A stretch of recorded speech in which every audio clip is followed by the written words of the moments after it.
उसका बाप बैचलर ने, उसकी माँ कुंवारी। फैमिली देखिए। बहुत बढ़िया। था उसका बाप बैचलर ने, उसकी माँ कुंवारी। एक ऐसा भी खानदान है, तुम नोट करो। अभी हमारे सुरेंद्र दुबे जैसे कोई जानकार थे, खड़े हो गए, बोले क्या पढ़ रहे हैं आप? हाँ ये कोई गजल है? इसमें वजन नहीं है, मीटर नहीं है। बोले बैठो बैठो, एक वजनदार शेर सांभलो। हाँ, वजन भी लाता है, मीटर भी लाता है। आखिरी शेर तो उन्होंने कमाल का पढ़ दिया कि शेर में इतना वजन डाया भाई डाल दिया, हाथी भी परेशान है, तुम नोट करो, मेरे दिल की दास्तान है, तुम नोट करो। कॉमेडी के वीडियोस देखने के लिए हमारे चैनल को लाइक और सब्सक्राइब करें।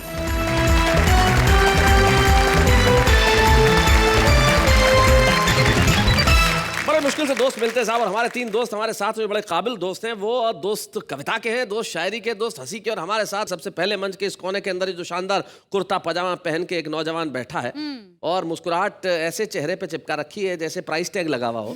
क्या मुस्कुराहट है, वाह। और ज्यादा खुश होगे तो क्या करोगे? इस महंगाई के दौर में ऐसी मुस्कुराहट लाना कोई खाने का काम है? ये संदीप शर्मा है जो धार से आते हैं और बड़े ही कमाल के हास्य व्यंग के कवि हैं। भाई बहुत अच्छे शर्मा जी। जो बीच में बैठे हुए हैं वो काफी शाकाली लग रहे हैं आज। लग रहे हैं कि नहीं? हाँ? लेकिन ये हिंदी कविताओं के शाकाल हैं। ये बहुत बड़े डॉन है, नाम है इनका सुरेंद्र दुबे। सुरेंद्र दुबे जी के पास जो बैठे हैं वो भी कमाल के व्यक्ति हैं और इनकी त्वचा देख के तुम्हें इनकी उम्र का एहसास नहीं होता। बस तुमसे साल भर छोटे ही हैं।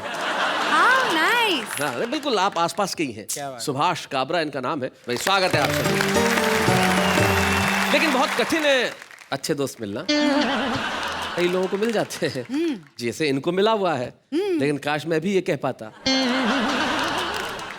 इसे समझना पड़ेगा और समझने के लिए वक्त चाहिए। मैं तुम्हें थोड़ा सा वक्त देता हूं कि जब तक संदीप शर्मा आके कविताएं सुनाए तब तक तुम समझने की कोशिश करो कि मैंने क्या कहा। संदीप शर्मा धार से।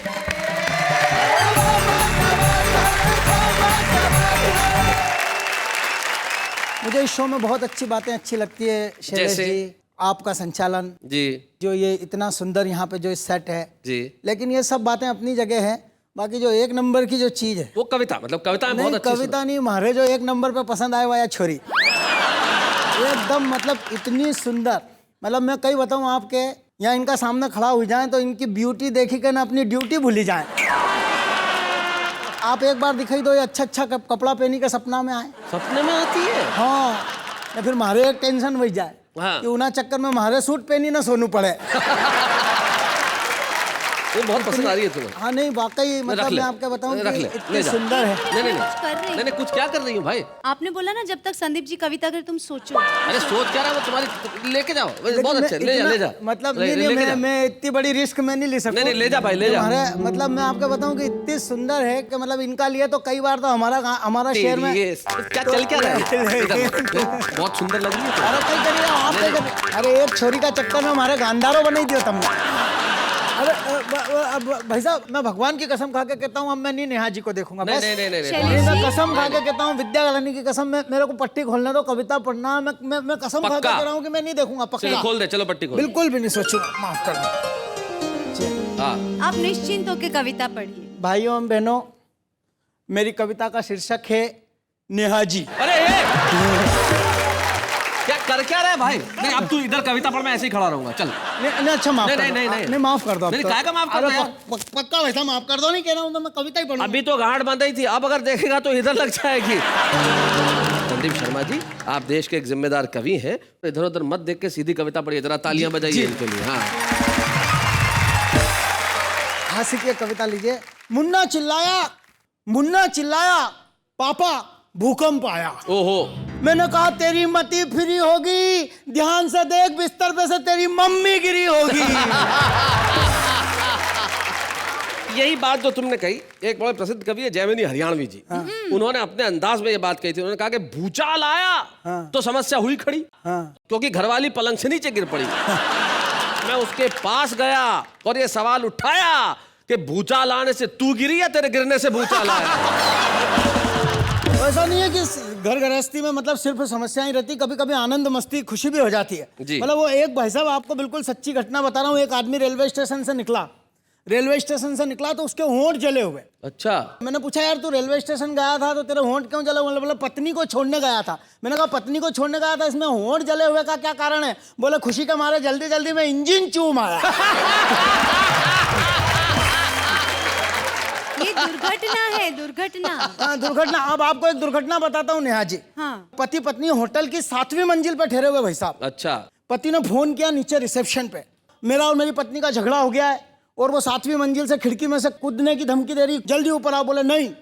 मैनेजर ने कहा नहीं, ये तो आपकी पर्सनल समस्या है। बोले खिड़की नहीं खुल रही है, ये तो मैनेजमेंट की समस्या है।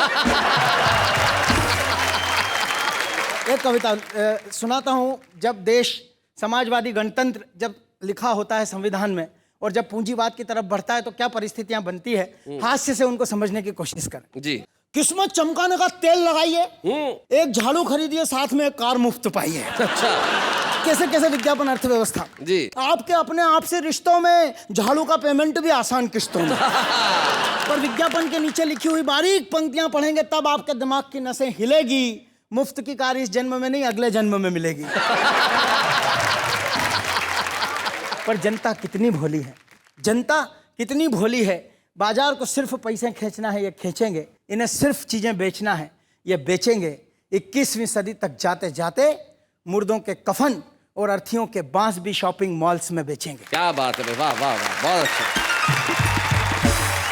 ये फला कंपनी का कफन है भाई साहब, मुर्दे को सुकून देता है। ये फला कंपनी का बांस है भाई साहब, लाश को भी गर्म खून देता है। क्या बात है भाई, बहुत बढ़िया, बहुत अच्छे, बहुत बढ़िया संदीप। इन्हें सिर्फ चीजें बेचना है, ये बेचेंगे।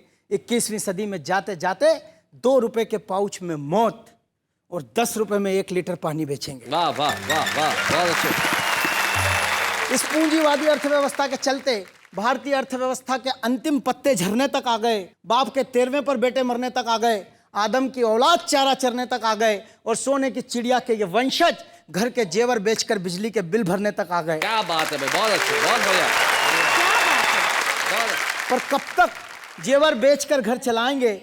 एक दिन बड़े बड़े रईस भी भिखारियों की लाइन में नजर आएंगे। उस वक्त तुमको ये सीख कौन देगा? जब सब भिखारी हो जाओगे तो भीख कौन देगा? सही है। इसके पहले समझदारों की पंक्ति में दिखो, बाजार के दबाव में नहीं, आवश्यकता के आधार पर चीजें खरीदना सीखो। क्या बात है, बाजार वाह के वाह दबाव वाह में वाह वाह, Understand भाई बहुत अच्छा, बहुत बढ़िया। वैसे अर्थव्यवस्था ऐसी हो गई है संदीप, हमारे वहाँ जोधपुर में इनकम टैक्स डिपार्टमेंट के बाहर एक भिखारी खड़ा हुआ तो अंदर से क्लर्क ने कह दिया चला जा, तेरा यहाँ काम नहीं है। भिखारी बोला रिटर्न भी नहीं भरूं। बोले भिखारी होके भी रिटर्न भरता है? बोले रिटर्न भरा इसलिए भिखारी हो गया। आइए विषय को थोड़ा सा मोड़ता हूँ, एक अंतर्राष्ट्रीय विषय पर कविता को ले जाने की कोशिश करता हूँ। जी जी। स्पिन बॉलिंग देखिएगा, राष्ट्रभक्ति कहीं यहाँ से यहाँ उछले तो सोचिएगा, समझिएगा, मेरे साथ चलिएगा कि प्रतिबंधों से डरना क्या है, डर डर कर अब मरना क्या है। अगर हम प्रतिबंध लगाएंगे तो अमेरिका जी नहीं सकेगा। अगर असम से चाय बंद कर दी तो चाय पी नहीं सकेगा। भारतीय रसगुल्ले और घाघरे अमेरिकी भाइयों को भी बहुत प्यारे हैं। अरे अमेरिका, तेरे कंप्यूटरों में आधे से ज्यादा सॉफ्टवेयर्स तो हमारे हैं। बहुत अच्छा भाई, बहुत बढ़िया, बहुत अच्छा। इस बात से इतना ऊंचा अमेरिका का स्तर है कि अमेरिकी राष्ट्रपति के पर्सनल डॉक्टरों की टीम में 17 भारतीय डॉक्टर हैं। वाह। अमेरिका, तेरा मिजाज कैसा है? जरा गिन तो सही, तेरी अर्थव्यवस्था में कितना भारतीय पैसा है? तेरे उद्योगपति इस बात से जीते हैं कि भारत माँ के लाल, माँ का दूध नहीं, तेरा दिया हुआ कोल्ड ड्रिंक पीते हैं। वाह वाह। हम भी देशभक्ति की तिजोरी खोलेंगे, एक दिन हम सब जोर से भारत माता की जय बोलेंगे। भाई वाह वाह वाह वाह, बहुत बढ़िया, बहुत बढ़िया।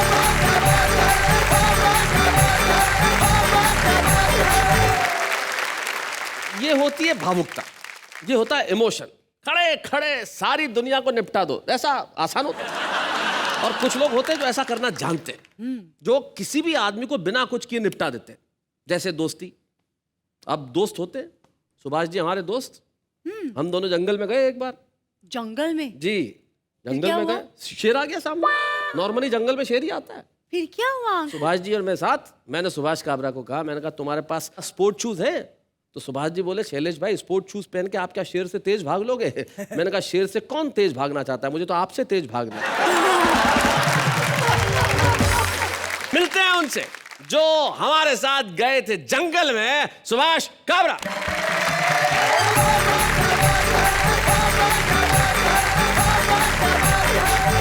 शैलेश जी, नमस्कार। आप इस संदीप को कितना भी समझाओ जी। ये सुधरने वालों में नहीं है। नहीं सुधरेगा? मुझसे कह रहा था बैठते बैठते, भाई साहब आप नेहा जी पे कुछ नहीं बोलेंगे। मैंने इससे कहा, नेहा जी पे क्या बोलना यार, इस नेहा को मैं पूरे मन से प्यार करता हूँ, क्योंकि तुम्हें इसमें एक अभिनेत्री दिखाई देती है और मुझे इसमें अपनी बेटी दिखाई देती हाय हाय हाय हाय हाय हाय हाय, क्या बात। है। हम सब बेटियों को बहुत प्यार करते नहीं, हैं वाह, शैलेश वाह, भाई, बहुत अच्छा। मजबूरी भी है हमारी, जी। क्योंकि ये बेटियां ही हैं जो माँ के प्रकोप से हम पुरुषों को बचाती। आज के दौर में कोई साहित्यकार लिखता तो ये 2 पंक्तियां लिखता कि पुरुष बेचारे हाय तुम्हारी यही कहानी, ओठों पर है मूछ और आंखों में पानी। हम लोगों का दर्द कोई नहीं समझता जी। कि बीवी की फरमाइश तो जीने नहीं देती हाँ। और करवा चौथ का व्रत मरने नहीं देता। बहुत अच्छे, बहुत बढ़िया सुभाष जी, बहुत अच्छा, बहुत बढ़िया। अभी नेहा जी ने एक बात मुझसे कही थी, भाभी जी को नहीं लाए। मुझे ज्यादा बुरा नहीं लगा, हाँ। क्योंकि महिला ने पूछा, जी। कई कमबख्त दोस्त भी पूछ लेते, हाँ। समझ में नहीं आता कि किस में इंटरेस्ट है, मेरी कविता में या भाभी जी में। बहुत बढ़िया, बहुत अच्छे। क्यों नहीं लाया, तो नेहा का जवाब दे देता हूँ भाई, जी। कि काली बीबी काले काले कपड़ों में पास आई, बोली कालू राम मुझे प्यार से निहारो ना। आहा। काली हूँ निराली हूँ मैं, शायर जी की साली हूँ मैं, कोई ताजा शेर मेरी नजरों पे वारो ना। तो कालू राम बोला मैं तो कलर का मारा हुआ, भारी भारी शब्दों से और मुझे मारो ना। हाँ। काली रात में नजर आती ही नहीं नजर, दांत चमकाओ मुझे जोर से पुकारो। ये संदीप शर्मा मेरे साले जैसा है। हाँ। अच्छा इसके लिए 4 पंक्तियां। चलो भाई सुनो साले साहब। जी जी जी। एक रोज मैंने अपने दोनों बच्चों को पीटा, अच्छा। तो बच्चों की माँ ने मुझे कॉलर से पकड़ा और किचन में घसीटा। बोली आजकल बड़े बदतमीज होते जा रहे हो, बिना बात ही चांद जैसे बच्चों को रुला रहे हो। मैंने कहा ये बच्चे हैं, कुछ ही रोज में अपने बाप माने जाएंगे। आज घर में इनके मामा जी आए हुए हैं और कमबख्त जिद कर रहे हैं कि डाकू देखने थाने जाएंगे। बहुत अच्छे। आपने दोस्ती की बात की थी जी। एक प्रोग्राम में मैं गया कविता पढ़ने के लिए, मेरे एक मित्र थे डाया भाई, डाया भाई। वो आ गए अचानक, अच्छा। जैसे ये घुसा चला आता है यहाँ से वहाँ, हाँ। आकर बोले मैं भी एक गजल सुनाऊंगा। ओहो। ये मेरे दिल की दास्तान है तुम नोट करो, आहा। मेरा टूटा हुआ मकान है तुम नोट करो। ये मेरे दिल की दास्तान है तुम नोट करो। कुछ लोगों ने तालियां बजा दी, उनको जोश आ गया, बाद में आगे बढ़े। मैं जिसके प्यार में पागल था मैंने एम की दू। मैं जिसके प्यार में पागल था मैंने एम मैंने एम की दूं। मेरा तो जूता का दुकान है तुम नोट करो। ऐसी तालियां बजी तो और जोश आ गया, हाउ स्वीट डाया और भाई। जोश आ गया तो अगला शेर उन्होंने ठोक दिया। हाँ। रात को 12 बजे बारी तोड़कर भागा, गधेड़ा दोस्त बेईमान है तुम नोट करो। था उसका बाप बैचलर ने, उसकी माँ कुंवारी। फैमिली देखिए। बहुत बढ़िया। था उसका बाप बैचलर ने, उसकी माँ कुंवारी, एक ऐसा भी खानदान है तुम नोट करो। अबे हमारे सुरेंद्र दुबे जैसे कोई जानकार थे, खड़े हो गए, बोले क्या पढ़ रहे हैं आप? हाँ। ये कोई गजल है, इसमें वजन नहीं है, मीटर नहीं है। बोले बैठो बैठो, एक वजनदार शेर सांभलो। हाँ, वजन भी लाता है, मीटर भी लाता है। आखिरी शेर तो उन्होंने कमाल का पढ़ दिया कि शेर में इतना वजन डाया भाई डाल दिया, हाँ। हाथी भी परेशान है तुम नोट करो, मेरे दिल की दास्तान है तुम नोट करो। एक हास्य कविता आपको और जी। सुनाता हूँ साहब, शीर्षक है बाप रे बाप। बाप रे बाप। ये भी मेरे एक मित्र की कहानी है। मेरा मित्र है जिसका नाम है गिरधारी, मेरी कई कविताओं में बिना बुलाए चला आता है। जी। एक रोज गिरधारी बाप बनने के लिए अस्पताल गया। इसमें ऐसे घूरने की जरूरत नहीं है, औरतें माँ बनने जा सकती है तो आदमी बाप बनने नहीं जा सकता। पॉइंट। अस्पताल जाते ही उसने वहां का नजारा देखा, पत्नी को ऑपरेशन थिएटर में डाला और बाहर रखे हुए एक बेंच पर सो गया। सो गया। लेकिन गिरधारी की पत्नी बड़ी जल्दबाज निकली, इधर गिरधारी सोया उधर हो गया। हो गया। थोड़ी देर बाद एक वार्ड बॉय ने आकर गिरधारी को जगाया। बड़े लापरवाह आदमी हो, अगर रास्ते में हो जाता तो क्या होता? सही बात है। और उसने आगे कुछ भी नहीं बताया। गिरधारी समझ नहीं पाया कि इसे क्या हो गया है, और जब तक कुछ समझे उसने देखा उसकी बेंच पर अब वार्ड बॉय सो गया है। थोड़ी देर बाद उसने ऑपरेशन थिएटर का दरवाजा खटखटाया और कहा दरवाजा खोलो। भीतर से आवाज आई, धीरे बोलो, तुम्हारा बच्चा हो तो गया है लेकिन उसे रोना नहीं आ रहा है। हमारा अस्पताल हर तरह के फॉर्मूले आजमा रहा है। थोड़ी देर बाद गिरधारी फिर चिल्लाया, अरे भाई बच्चे को रोना आया कि नहीं आया? इस बार नर्स बोली, तुम्हारी बीवी और तुम्हारा बच्चा दोनों बड़े आराम से सो रहे हैं, बाकी हम 4 हैं, चारों ही रो रहे हैं। क्या बात है, बहुत अच्छे। थोड़ी देर बाद अस्पताल के बड़े डॉक्टर तशरीफ लाए, गिरधारी को देखा, मुस्कुराए, बोले मैं एक्सपर्ट हूँ, भीतर जाता हूँ, तुम देखना बच्चे को चुटकियों में रुलाता हूँ। अच्छा। बड़े डॉक्टर भीतर गए और सचमुच 5 मिनट बाद ही बच्चा बुक्का फाड़ फाड़ कर रोने लगा। गिरधारी के दोनों कानों में कीर्तन सा होने लगा। अच्छा। बड़े डॉक्टर बाहर आए तो गिरधारी ने उनके पैर छू लिए। डॉक्टर साहब आपने तो कमाल कर दिया, रुला दिया बच्चे को। डॉक्टर बोले बच्चा क्या चीज है, हम तो रुला दें अच्छे अच्छे को। तुम क्या समझते हो बच्चे की खुशी में ज्यादा देर खुश रह पाओगे? अस्पताल का बिल देखोगे तो पूरे महीने आंसू बहाओगे। क्या बात है, बहुत अच्छे, बहुत बढ़िया। गिरधारी ने पूछा डॉक्टर साहब एक बात समझ में नहीं आई, जिस बच्चे को न नर्स रुला सकी न दाई, उसे आपने कैसे रुलाया? डॉक्टर बोले मैंने दिमाग लगाया, कुछ नहीं किया, तुम्हारी पत्नी के तकिए के नीचे से तुम्हारी तस्वीर निकाली और तुम्हारे बच्चे को दिखाई। क्या बात है भाई, बहुत अच्छे। जब से बच्चे को पता चला है कि तुम्हारे जैसे एक होनहार कवि का लाल है, तब से बेचारे का रो रो कर बुरा हाल है भाई, बहुत अच्छे भाई, बहुत बढ़िया। अभी तो हम एक और समस्या से दो चार हो रहे हैं। पहले इसे रुलाने के लिए रो रहे थे और अब इसे चुप करने के लिए रो रहे हैं। वाह वाह वाह वाह, बहुत बढ़िया।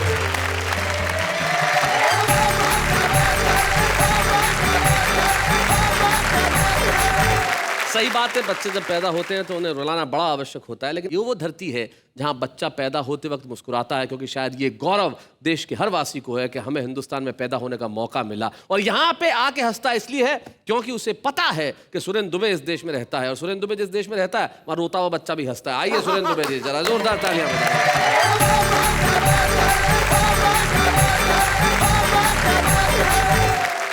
तो शैलेश भाई, बात चल रही थी दोस्ती की जी। मुझे भी एक वाकया याद आ रहा है। मेरे एक दोस्त ने पूछा क्या होती है सरकार? आहा। मैंने जवाब दिया बरखुरदार, एक ऐसी चीज होती है सरकार जिसमें एक आदमी दूसरे की कुर्सी के पास जाकर कहता है सरक यार। सरक यार। एक और वाकया याद आ रहा है जी। मेरी एक दोस्त मिस अनछुई, मिस अनछुई। मेरी एक दोस्त मिस अनछुई प्रेम मुझसे किया, शादी दूसरे के साथ हुई। शादी दूसरे के साथ हुई। शादी के अगले दिन तीसरे के साथ भाग गई। फिर अचानक मेरी किस्मत जाग गई, वह मेरे बराबर के मकान में रहने लगी और मोहल्ले वालों के सामने मुझे भाई साहब कहने लगी। तो हमारा एक दूसरा दोस्त बोला यार ये तुम्हारी दोस्त है या गठबंधन की सरकार? भाई बहुत अच्छे भाई, वाह वाह वाह वाह, बहुत बढ़िया अच्छा है भाई, बहुत अच्छे। एक छोटा सा टुकड़ा आपको सुनाता हूँ। जी। मैंने एक पुलिस अधिकारी से पूछा अपराधों की ऐसी इतनी भरमार, फिर आप कैसा लॉ एंड ऑर्डर चलाते हैं सरकार? वह बोला बरखुरदार, घूम गया है शायद तुम्हारा भेजा। लॉ एंड ऑर्डर का अर्थ है पैसा ला और ऑर्डर ले जा। भाई बहुत अच्छे, बहुत बढ़िया। हमारे देश में जो कानून को बनाते हैं वो तो उसे लागू नहीं करवाते, बनाने वाले अलग, लागू करवाने वाले अलग। और जो लागू करवाते हैं पुलिस वगैरह, उस पर ये लागू नहीं होता। सुनना, जो कानून को बनाते हैं वो लागू नहीं करवाते, जो लागू करवाते हैं उस पर लागू नहीं होता। जिस पर लागू होता है, आप हम आम आदमी, जिस पर लागू होता है वो कानून को जानते ही नहीं। बहुत अच्छे। और जो कानून को जानते हैं वो इसको मानते ही नहीं भाई, वाह वाह वाह, बहुत बढ़िया भाई, बहुत अच्छे, बढ़िया, बहुत बढ़िया। मैंने एक पुलिस के सिपाही से पूछा अपराधियों की जिंदगी बदल नहीं पाया, आजादी के बाद तुम्हारा कानून देश में चल क्यों नहीं पाया? वो बोला दुबे जी, आजादी के बाद देश में कानून ज्यादा चल नहीं पाया तो ये मत समझना कानून कायदे खोटे हैं। अरे कानून के हाथ तो लंबे हैं लेकिन पैर छोटे हैं। बहुत अच्छे, बहुत बढ़िया। इसलिए बेचारा चल नहीं पाता है, जहां जहां हम ले जाते हैं बस वहां वहां जाता है। भाई वाह वाह, बहुत बढ़िया, बहुत अच्छे। मैंने कहा कहाँ है कानून? तो पुलिस वाले ने जेब में हाथ डाला। मैंने कहा दिखाओ, तो उसने निकाला। मैंने कहा इधर दीजिए। वो बोला नहीं नहीं, कानून को अपने हाथ में मत लीजिए। बहुत अच्छे। आप देश में कानून को ताक में रख सकते हैं, जेब में रख सकते हैं, हाथ में नहीं ले सकते। क्या बात है। मेरा एक दोस्त प्रॉपर्टी डीलर है जी। उस पर मैंने कविता लिखी। दोस्तों की बात चल रही है तो बिल्कुल याद आ बहुत गई। अलग विषय, प्रॉपर्टी डीलर पे कविता। कविता है। भाई वाह। मैंने एक प्रॉपर्टी डीलर से पूछा तेरी प्रॉपर्टी कहाँ गई भाई? बोला बेच गई। हाँ बेच गई। मैंने कहा अब क्या कर रहा है? बोला अब दूसरों की बिकवा रहा हूँ। मैंने कहा मुझे भी एक मकान चाहिए, कोई अच्छा सा हो तो दिलवाइए। सबसे पहले जेब का नाप लेता है। बोला करते क्या हैं आप? मैंने कहा कवि हूं जनाब। बोला हाँ कवि हैं, कविता करते हैं, तब एक मकान है बहुत आलीशान है। मैंने कहा मकान की कोई विशेषता? बोला मकान के एक तरफ पागल खाना है, अच्छा, दूसरी तरफ शमशान है। अरे मैंने कहा एक तरफ पागल खाना दूसरी तरफ शमशान। बोला खास आपके लिए ये श्रीमान, वैसे कस्टमर बहुत आते हैं पर ये मकान हम सिर्फ कवियों को ही दिखाते हैं। अच्छा, मैंने कहा कवियों को किस लिए? बोले आधे तो आप होते ही हो। आधे तो आप होते ही हो। देर सवेर पूरे भी हो जाएंगे, तब इलाज की सुविधा बिल्कुल बगल में पाएंगे। क्या बात है। और जो तुम्हारी कविता की चपेट में आएंगे उसका भी रखा है ध्यान, इसलिए मकान की दूसरी बाजू है शमशान। बहुत अच्छे, बहुत बढ़िया। मैंने कहा मजाक मत कीजिए, मजाक मत कीजिए, मकान नहीं दिला सकते, कोई खाली प्लाट दिला दीजिए। बोला हाँ आप प्लाट मत लीजिए, बना बनाया मकान लीजिए, आप बना नहीं पाएंगे। मैंने कहा क्यों नहीं बना पाएंगे? बोला कारण सुनेंगे तो पछताएंगे। कल ही बाजार में एक आदमी ने दूसरे से कहा एक कवि ने मकान बनाया, तो दूसरे ने झट पूछ लिया तुझे ये चुटकुला किसने सुनाया?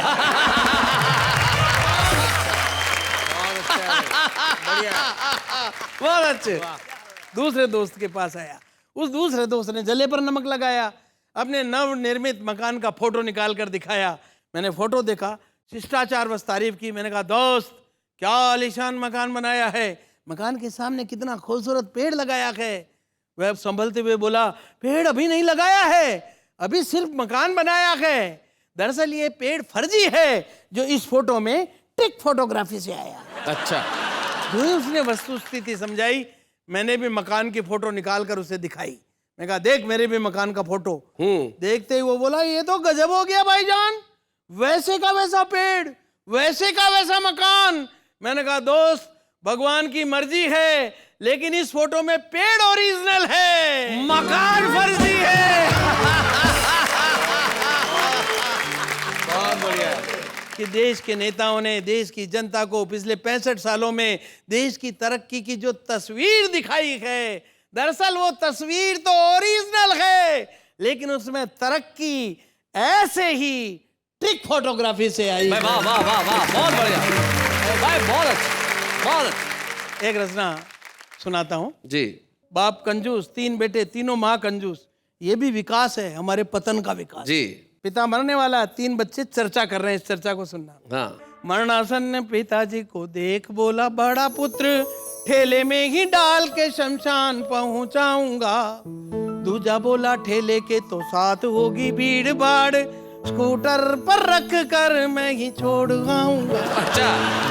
तीजा बोला स्कूटर में तो पेट्रोल खर्च होगा, साइकिल पर बांध कर पैसे मैं बचाऊंगा। पिता बोला मेरे लिए दुख मत पाओ बेटा, छड़ी टोपी दे दो मैं तो खुद ही चला जाऊंगा। और पंक्ति सुने तो पुरखों के सम्मान तुम्हारा क्या होगा, प्यारे हिंदुस्तान तुम्हारा क्या होगा। एक दूसरी चिंता और ध्यान दें।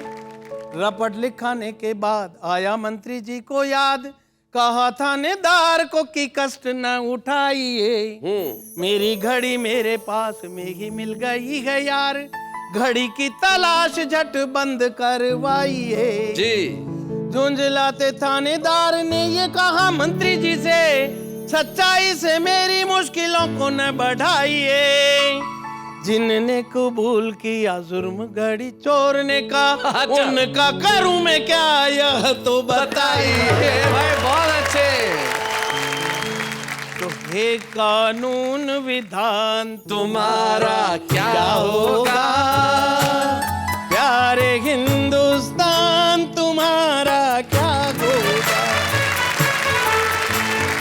और हिंदी में व्यंग कैसे आता है जी। इसका एक नमूना देखें। सवाल और जवाब है। उसने पूछा तुम्हारी शादी हो गई है क्या, मैंने कहा नहीं मैं तो ऐसे ही उदास हूँ।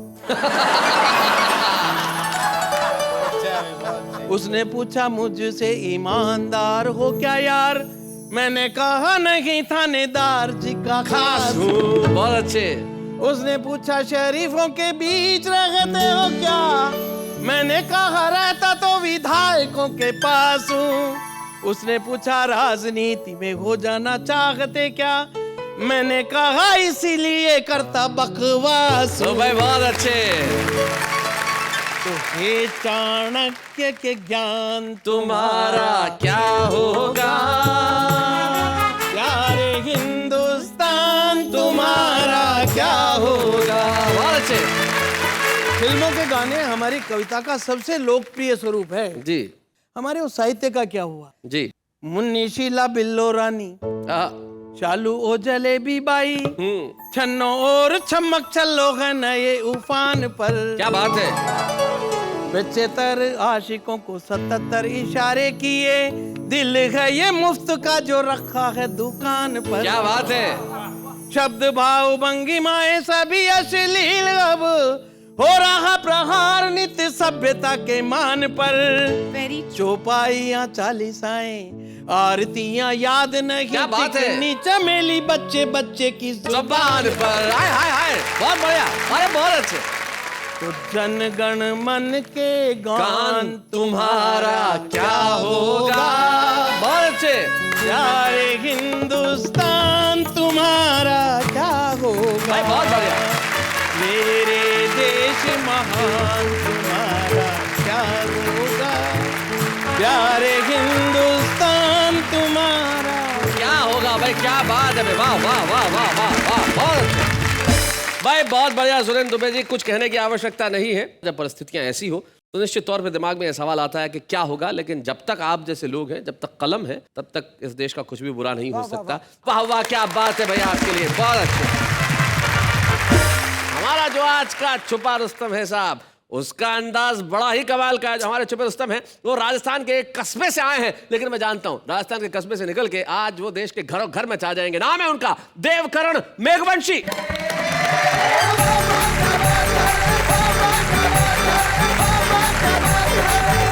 प्रणाम करता हूँ आपको। जीवन में बहुत सी घटनाएं हो जाती है। कवि सम्मेलन के बाद में घर पे गया, छोरा घर के बाहर बैठा, घर में बिल्कुल शांति। शांति। मैंने कहा बेटा आज घर में से बिल्कुल आवाज नहीं आ रही है, वरना तेरी मम्मी पूरे घर को सिर पे उठाए रखती है। अच्छा। बोला पापा आएगी कैसे? सुबह टूथपेस्ट की ट्यूब मांगी थी, मैंने गोंद की पकड़ा दी। अच्छा बच्चे तो बड़े इंटेलिजेंट हो गए साहब जी। इतने इंटेलिजेंट हो गए, मेरी पीठ में खुजली चल रही थी। अच्छा। मेरा हाथ नहीं पहुंच रहा था। मैंने पत्नी से कहा यार मेरा हाथ नहीं पहुंच रहा, पीठ में खुजला दो। वो मेरे पीछे बैठ गई और पीठ खुजलाने लगी। इतने में लक्की आ गया शैतानी करते करते। मैंने कहा अब बेवकूफ, अगर इस तरह से शैतानी करेगा ना तो तेरी शादी नहीं करूंगा। बोला मत करना मत करना, मेरे चलेगी तो मैं ही खुजला लूंगा।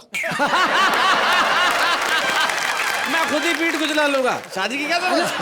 इससे भी टॉप की घटना तो तब हुई साहब, इधर के कमरे में बैठे हुए छोरे ने उधर के कमरे में बैठे हुए पिताजी को आवाज लगाई, पिताजी एक गिलास पानी पिलाना। अच्छा। मैंने कहा बेवकूफ, अपने पिता को काम चढ़ाता है, इधर आगे एक थप्पड़ मारूंगा। वो बोला पापा जब थप्पड़ मारने आओ ना तो एक गिलास पानी लेते हैं। क्या बात इससे है। भी टॉप की घटना तब हुई जब एक लड़के ने एक लड़की से कह दिया आई लव यू। लड़की बोली बदतमीज, तमीज से बात करो। लड़का बोला मंगलम भगवान विष्णु मंगलम गरुड़ ध्वज, respectfully I beg to say that I love you. अब तो करेगी ना? इससे ज्यादा तमीज से कैसे बात करें भाई, बता। और आदरणीय दुबे जी इससे भी टॉप की घटना तो तब हुई जब एक लड़के ने एक लड़की से पूछ लिया यार तुम लड़कियां इतनी खूबसूरत क्यों होती हो? अच्छा। लड़की बोली हमें भगवान खुद अपने हाथों से बनाता है। वो बोला मुझे क्या प्रधानमंत्री रोजगार गारंटी योजना में बनाया? नरेगा स्कीम। संदीप भाई नरेगा। एक बार जब मैं बड़े मेट्रो सिटी में चला गया, छोटे छोटे गांव के आदमी हम जब बड़े शहर में जाते हैं सिस्टम नहीं समझते। हाँ। मैं आदरणीय शैलेश जी से मिलने के लिए एक बार चला गया। अब वो इतनी बड़ी बिल्डिंग को देख के चक्कर खा गया। मैंने कहा यार अब करें तो क्या करें, कैसे पूछें, कहीं ऐसा नहीं हो जाए कि लोग अपने को गांव का समझकर हंसी उड़ाने लग जाए। मैंने चौकीदार को इनका विजिटिंग कार्ड दिया और उसने एक छोटे से कमरे की तरफ इशारा किया। मैंने कहा इष्ट इतना बड़ा आदमी और एक छोटे से कमरे में? बोला बेवकूफ, कमरा नहीं है लिफ्ट है। इसमें बैठ और ऊपर जा, 14वें माले पे रहता है। और मैंने कहा लिफ्ट? मैंने कहा ये तो बेवकूफ बनाएंगे, पहले इसके सिस्टम को समझो, एक दो को आने जाने दो। उसके बाद जाएंगे। वहीं बाहर बैठ गया साहब सीढ़ियों पे, अचानक उसके अंदर एक 60-70 साल की डोकरी घुसी। लिफ्ट का दरवाजा बंद, लिफ्ट ऊपर, वापस नीचे आई, दरवाजा खुला तो दिमाग खराब, 16-17 साल की एक कन्या बाहर निकली। और मैंने कहा हे भगवान, काश बबलू की मम्मी को ही लाते। कि अचानक उसके अंदर एक नवविवाहित पति पत्नी घुसे, बिल्कुल फ्रेश कपल। लिफ्ट का दरवाजा खुला, दोनों अंदर, लिफ्ट का दरवाजा बंद, लिफ्ट ऊपर, वापस नीचे आई, दरवाजा खुला तो खा गया गच्चा, निकले तो पति पत्नी पर गोद में बच्चा।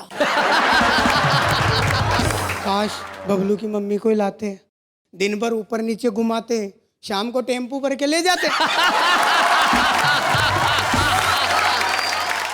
देवकरण मेघवंशी जिन्होंने अपने हास्य बोध की परिचय दिया। ये जो हमारी आंचलिक भाषा का जो सौंदर्य है, जो इनके टोन में, इनके लहजे में और जो इनके शब्दों में झलक रहा था, वो अद्भुत है। यही हमारा भारत है। ये भारत जहाँ पे भाषा चाहे शुद्ध बोली न जाए लेकिन विचार शुद्ध होते हैं। क्या बात? वहाँ चाहे व्याकरण ठीक हो न हो लेकिन आचरण बहुत अच्छा होता है। और कस्बे और गांव में जहाँ आचरण शुद्ध होता है, भाषा संयत होती है, वहां से देवकरण मेघवंशी निकल के आते हैं, उस कस्बे से जिसका नाम केकड़ी है। तो आज वाह वाह क्या बात है कि मंच पे हम आपको एक स्मृति चिन्ह प्रदान करना चाहते हैं। देवकरण मेघवंशी। बच्चे हैं या बूढ़े हैं, नर है या नारी है, हंसी देने वालों के सब ही आभारी है, कविता सुनाने वाले अब सबके साथ है। क्या बात है। मैं एक बार आम के पेड़ पे बैठ के अमरूद खा रहा था। आप पूछो कैसे? कैसे? अमरूद घर से लेके गया था, डाल पे बैठा था। ये इंटेलिजेंस है। नेहा जी, आपका हुक्म। आपके साथ जो खड़े हैं शैलेश लोढ़ा, कितने इंटेलिजेंट हैं आप तो अब जानने लगी। बचपन से जानता हूँ मैं जी। जब मैं ब्यावर रहता था, ये जोधपुर रहते थे, तब की बात बताता हूँ। जोधपुर में इन्होंने बहुत आलीशान ऑफिस लगाया और मैं ऑफिस देखने के लिए गया, इनसे मिलने के लिए ऑफिस में। तो अब ये तो शुरू से व्यस्त आदमी, फटाफट कोई फ़ोन होना आया, बोला आप बैठो, देखो चाय पियो, एक फ़ोन आ गया, मैं ज़रूरी निपटा के आ रहा हूँ, आप ऑफिस का ध्यान रखना। मुझे तो कह गए कि ऑफिस का ध्यान रखना, और पड़ोसी को कह गए दुबे जी का ध्यान रखना। ये इंटेलिजेंस होती है। ये सुभाष जी भी बड़े इंटेलिजेंट है जी। एक जमाने में इनके बाल होते थे, और जिस जमाने में होते थे, ये बाल किस कला से कटाते थे। मुझे बोले एक बार, शैलेश जी मेरे को बाल कटाने के पैसे नहीं लगते। मैंने कहा क्यों नहीं लगते? बोले मैं तरीका बताता हूँ। ये मोहल्ले से एक बच्चे को पकड़ते, किसी भी को भी जो खेलते हुए, इधर आ, बाल इतने बड़े बड़े कटाएगा? बोले हाँ कटाऊंगा। बोले चल मेरे साथ। नाई की दुकान पे जाते, बैठते, नाई को कहते पहले मेरे बाल काट, वो काटता, फिर बच्चे को बिठाते, बोले इसके भी काट, तब तक आ रहा हूँ। ये बुद्धिमता होती है। काबरा जी, बिल्कुल सही बात है। मैं अकोला रहता था जी। और शैलेश भाई ने जो फॉर्मूला बताया उससे पैसे बचा बचा कर ही मैं मुंबई आया। तो ये देख रहा हूँ आप सब लोग अपनी अपनी इंटेलिजेंसी की बात कर रहे हैं, मैं खुद इतना इंटेलिजेंट हूँ। मतलब मैं तो अपने मुंह से कह नहीं सकता इतना इंटेलिजेंट। अगर मेरे को कोरे कागज की जरूरत पड़ती है तो मैं कोरे कागज की फोटोकॉपी कर लेता हूँ। नहीं, ये बहुत इंटेलिजेंट है। इसको व्यस्त रखना है तो कुछ मत करो, एक खाली कागज लो और उसके दोनों तरफ लिख दो PTO। सारे दिन यही करता रहेगा। तो भाई ये तो हमारे आपस के किस्से हैं जो यूं ही चलते हैं और यूं ही चलते रहेंगे। लेकिन किस्सा गोई इस देश की संस्कृति का एक हिस्सा है। हाँ। हर आदमी किस्से सुनाता है, हर आदमी कहानियां सुनाता है, और हर आदमी कविताएं लिखता है। कैसे? ऐसे। दोस्ती की कदर करते हैं हम, आसमां में है सितारे जितने, यकीन न हो कॉल करके देख लो, आपके मोबाइल में पैसे हो जितने। न जाने कौन इतना हसीन होगा, आपके हाथ में जिसका नसीब होगा। कोई आपको चाहे कोई बड़ी बात नहीं, जिसको आप चाहे वो खुश नसीब होगा। तुमको देखा तो एक ख्याल आया, तुमको देखा तो एक ख्याल आया, पागलों के स्टॉक में एक नया माल है। जिंदगी में तुम बहुत आगे जाओगे, जिंदगी में तुम बहुत आगे जाओगे। तुम कहाँ भी जाओगे लोग कहेंगे चल चल आगे बढ़, छुट्टा नहीं।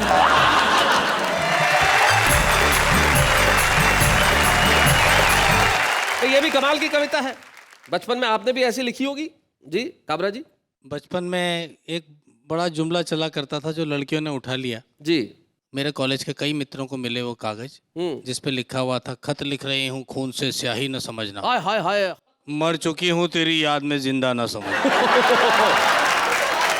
शैलेश भाई, दोस्ती पर मैंने हास्य की एक अद्भुत रचना पढ़ी जी। दो दोस्तों ने मिलकर धंधा किया ऐसा, एक ने लगाया अनुभव, दूसरे ने लगाया पैसा।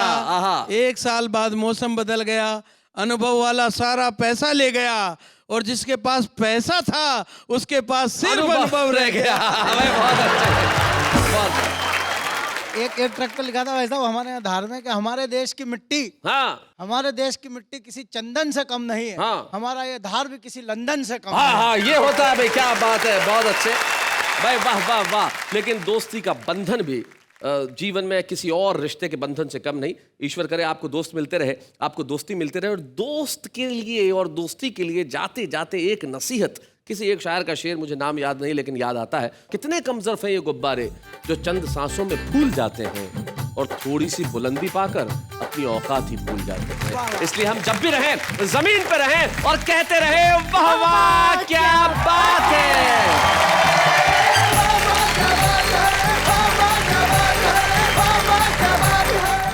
कॉमेडी के वीडियोस देखने के लिए हमारे चैनल को लाइक और सब्सक्राइब करें।